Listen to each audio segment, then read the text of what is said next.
Welcome to our Hong Kong Brief Show. I am your host, Jenny. Today, we start with a somber story. A woman and two children were found dead in a hotel room at the Panda Hotel in Tsuen Wan, after a man fell from the same room. The police responded to a call from the man's relative, who was worried about his mental health and threats of suicide. Authorities confirmed the tragic deaths at the scene, and the investigation continues. Remember, if you or someone you know needs help, there are mental health helplines available worldwide. Next up, excitement in the film industry.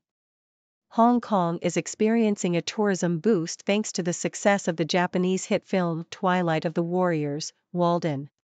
Set in the historic Kowloon Walled City, the movie has grossed over 500 million yen and sparked a wave of visitors to Hong Kong, especially with a new exhibit recreating movie sets. This film's nostalgic and diverse portrayal of Hong Kong's identity is giving hope to the local film scene, which has faced challenges like censorship and declining production. Finally, let's talk about Hong Kong's beloved Star Ferry, over 127 years of service. Despite facing riots, war, and the pandemic, the ferry remains a cultural icon, connecting Hong Kong Island and Kowloon across Victoria Harbour.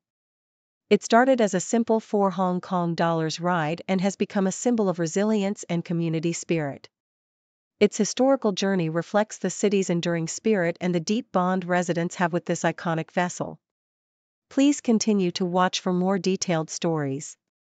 The South China Morning Post reports a tragic and disturbing incident in Hong Kong, where a woman and her two young children were found dead in a hotel room, their lives cut short amid a scene of violence and despair.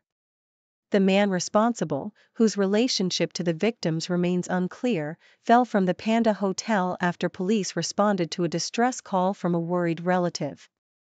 Bloodstains marked the bodies of the woman, in her 40s, and the two boys, aged 3 and 6, while the man was hospitalized and later pronounced dead. This heartbreaking event highlights the urgent need for mental health support, with local hotlines available for those contemplating suicide or experiencing emotional crises. Meanwhile, Nikkei Asia captures a cultural revival in Hong Kong driven by an unexpected wave of Japanese tourists eager to explore sites featured in a hit film set before the 1997 handover.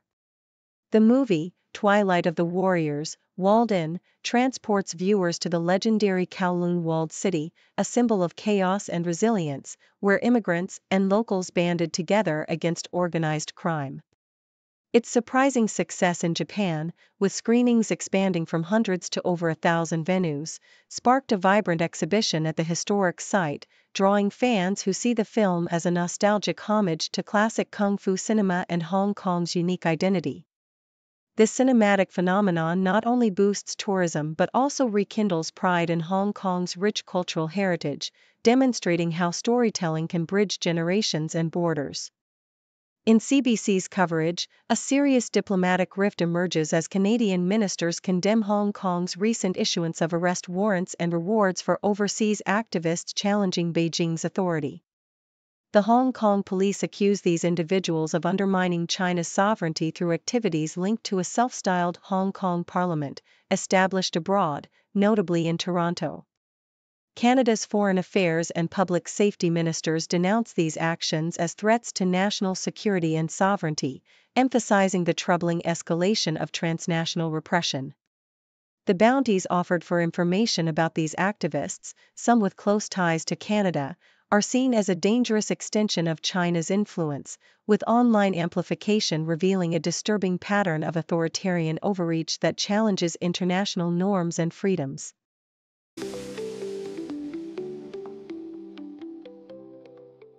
The South China Morning Post vividly recounts the remarkable journey of Hong Kong's iconic Star Ferry, a vessel that has gracefully navigated Victoria Harbour for over 127 years. From its humble beginnings as a simple transport service, the ferry has endured turbulent times, including the chaos of the 1966 riots, the devastations of World War II, and the recent global pandemic. Despite these challenges, the ferry's enduring white and green silhouette has become a symbol of resilience and tradition, transforming into a beloved cultural icon that embodies the spirit of Hong Kong itself. Its story is one of perseverance, adapting through history's storms while maintaining its charm and significance to the city's identity. The South China Morning Post also highlights the impressive growth of Hong Kong's pension system, revealing that the number of MPF millionaires has doubled alongside a record high total asset value of 1.4 trillion Hong Kong dollars, 178 billion US dollars. This surge is attributed to robust investment returns and voluntary contributions, with about 125,000 members now holding assets exceeding 1 million Hong Kong dollars and 27,000 surpassing 2 million Hong Kong dollars. The report underscores the importance of long-term planning and disciplined investing, as the MPF's performance has been buoyed by a strong rally in Chinese stocks and a thriving Hong Kong market, which has seen the Hang Seng Index soar by 26.6% this year. Experts emphasize that as the system matures, it plays an increasingly vital role in securing Hong Kong residents' retirement futures, encouraging individuals to remain vigilant and strategic amid market fluctuations. The South China Morning Post vividly captures the tension surrounding Hong Kong's impending ride-hailing regulations, illustrating the dilemmas faced by drivers like Andrew Yu and others who rely on Uber for flexible income. As the government prepares to legalize ride-hailing platforms with new rules, including vehicle age limits and licensing requirements, drivers express concern over potential costs and operational hurdles. Yu, a dedicated Uber driver with a Tesla, fears that the regulations might force him to buy a new car once his current vehicle reaches 7 years, threatening his work-life balance and income stability. Meanwhile, part-timers like Mike Chung and Jack Wong voice frustration over the bureaucratic complexities and increased expenses, with some contemplating quitting altogether if the regulations become too burdensome. The narrative vividly portrays the tension between regulatory efforts to formalize the industry and the practical realities faced by drivers, who worry that such measures might undermine their livelihoods and the flexibility they value.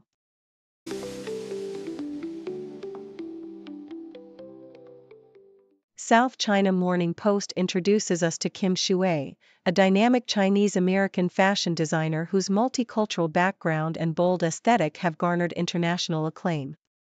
Raised in Rome and educated at Duke University, Shui's journey from aspiring finance professional to influential designer is marked by her love for blending traditional and modern elements, East and West. Her breakthrough came at New York Fashion Week in 2016, where her innovative designs caught the attention of industry giants like Kylie Jenner and Gigi Hadid. Known for her feminine yet powerful creations that explore themes of femininity, duality, and reinvention, Shui's work resonates with a diverse clientele, including pop icons like Dua Lipa and Cardi B. Her collaborations with brands like Samsung and Urban Outfitters further showcase her boundary-pushing style, rooted in her desire to empower women and foster cultural appreciation rather than appropriation. Shui's personal story underscores her belief that fashion is a potent form of self-expression and a bridge connecting different cultures, making her a trailblazer in the global fashion scene. The South China Morning Post also highlights the rising popularity of Labubu plush toys in China, which have become a cultural phenomenon thanks to their adorable design and the influence of K-pop star Lisa from Blackpink. Created by Hong Kong artist Kazing Lung and produced by Pop Mart, the Labubu series experienced a staggering 726.6% revenue increase last year, with rare editions fetching thousands of yuan. The toy's portability and the emotional attachment it inspires have fueled a thriving repair industry led by toy doctors, who fix everything from scratches to broken parts, turning their craft into a booming business. These repair specialists, some with backgrounds in fine arts and medical repair, are celebrated as modern-day healers of childhood nostalgia. Their work reflects a broader cultural trend of valuing vintage and collectible toys, with some owners willing to spend hundreds or even thousands of yuan to restore their cherished possessions. This phenomenon encapsulates a collective desire to preserve childhood memories amid a rapidly changing consumer landscape, illustrating how toys like Labubu have transcended mere playthings to become symbols of cultural identity and personal history. The South China Morning Post also explores the enduring significance of the good morning towel in Asian culture, particularly in Hong Kong. Widespread across markets, minivans, and street vendors, this simple white cotton towel with bright red Good Morning lettering embodies the city's hardworking spirit. Its origins trace back to early 20th century Shanghai, where it was initially produced by Sanyu Industrial and later spread across Chinese migrant communities. For many, especially in Hong Kong, the towel is more than a utilitarian object, it is a symbol of resilience, perseverance, and daily labor. Personal stories, like that of Filipino artist Galos Arsuelo, reveal how the towel has become a meaningful tribute to family sacrifice and cultural pride, inspiring artworks and fashion adaptations. From high-end fashion collaborations to viral masks during the pandemic, the Good Morning towel's humble presence continues to influence contemporary design and cultural expression. Its journey from a simple household item to a cultural icon underscores the deep-rooted values of diligence and community in Asian societies, making it an enduring emblem of everyday life and collective identity.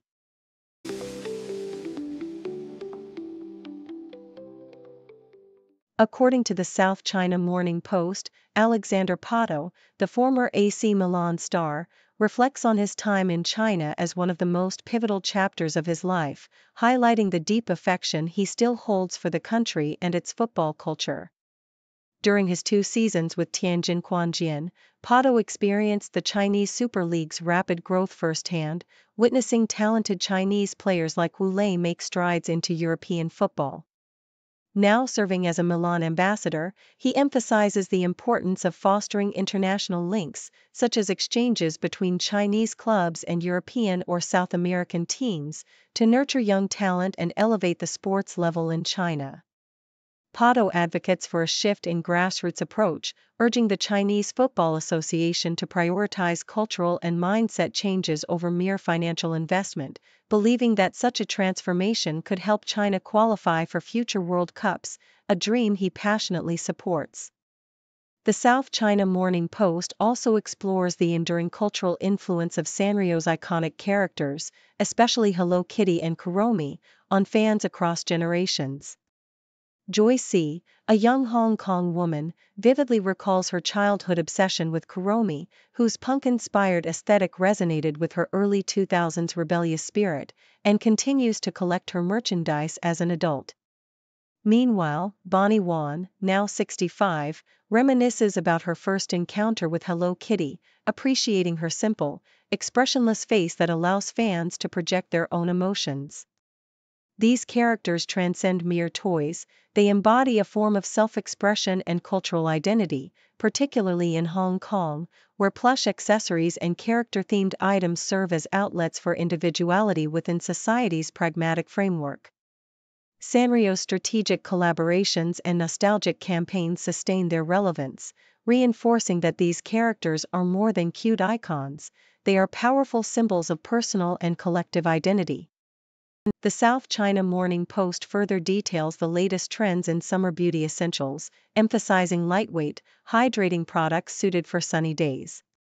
Hourglass Cosmetics Veil Hydrating Skin Tint offers sheer coverage with all-day moisture, ideal for quick, natural looks, while Augustinus Bader's SPF 50 sunscreen combines sun protection with nourishing ingredients like microalgae extract and raspberry oil, reducing skincare routines. Noble Panacea's Sleep Mask, complete with sculpting tools, promotes skin regeneration overnight, making it a time-efficient option for busy mornings. Additionally, AP Beauty's SPF 50 Plus serum provides comprehensive UV defense and anti-aging benefits, and Hong Kong's local brand Sunday introduces a gentle scalp care trio designed for deep cleansing and soothing. These products exemplify a trend toward simplicity and multifunctionality, catering to modern lifestyles that demand effective, fuss-free skincare solutions to maintain radiant skin during the summer months.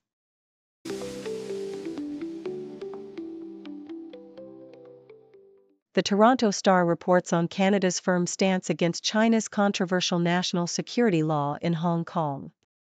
Following Hong Kong police's issuance of warrants and rewards for 19 pro-democracy activists, including Canadian Victor Ho, Ottawa swiftly condemned these actions as transnational repression.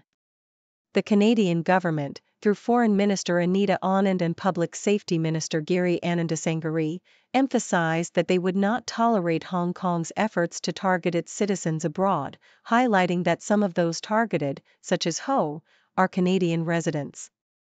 These warrants, which include hefty 1 million Hong Kong dollars rewards, are seen as violations of international human rights obligations, prompting Canada to reiterate its call for the law's repeal and the withdrawal of all related warrants. Ho, who has publicly expressed his resilience and commitment to free speech, remains unshaken despite being on the list, and Canada continues to support its citizens affected by these measures. CBC details Leyla Fernandez's remarkable journey to the City Open final, showcasing her resilience in a grueling 3-hour marathon against Elena Rybakina. The young Canadian from Laval, Quebec, managed to claw her way back from the brink of defeat, ultimately winning in 3 tightly contested tiebreaks. Her victory marks her first final appearance since last June and signals her readiness to reclaim her top form on hard courts, aiming for her first title since her 2023 win in Hong Kong. Fernandez, once ranked 36th globally, is also looking ahead to the upcoming National Bank Open in Montreal, eager to build on her recent momentum. Her past achievements, including a U.S. Open final appearance in 2021, underscore her potential, and her gritty performance at the City Open has once again captured the attention of tennis fans. South China Morning Post highlights Alexandra St. Louis' rise as F1's most fashionable WAG, transforming from a private Instagram user into a style icon with nearly 2.5 million followers. Her impeccable fashion sense has made her a favorite at Grand Prix events worldwide, where she combines cultural homage with high-end couture. From donning a Cheongsam-inspired dress at the Shanghai Grand Prix to showcasing monochrome elegance in Monaco, St. Louis' wardrobe choices blend motorsport glamour with artistic flair. Her collaborations with brands like Meshki and Hermès, along with her striking appearances in bold colors and sophisticated ensembles, have cemented her status as a trend-setting figure in the F1 world. Her influence extends beyond racing, turning her into a symbol of style and elegance on the global stage.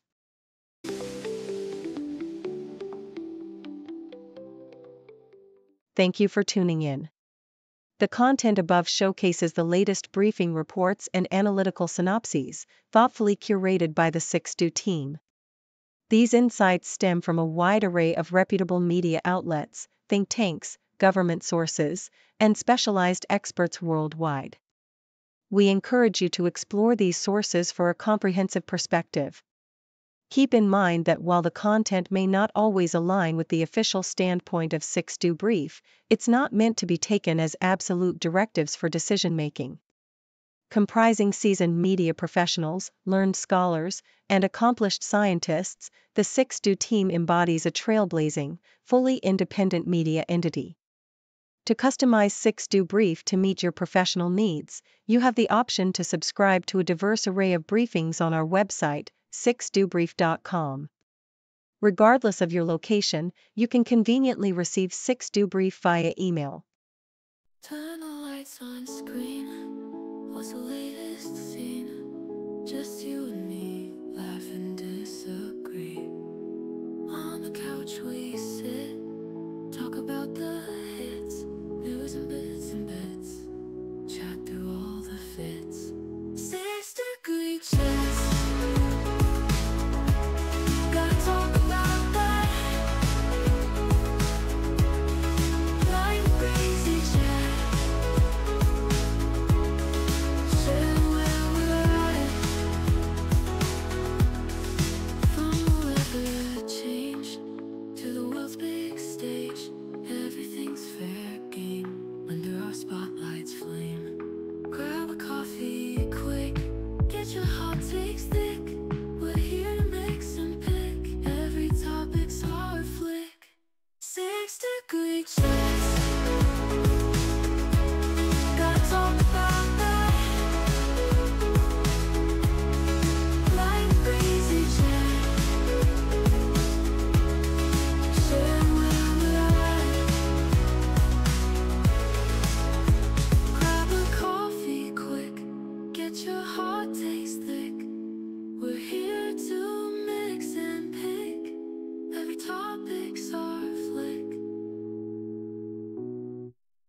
6 degree chest.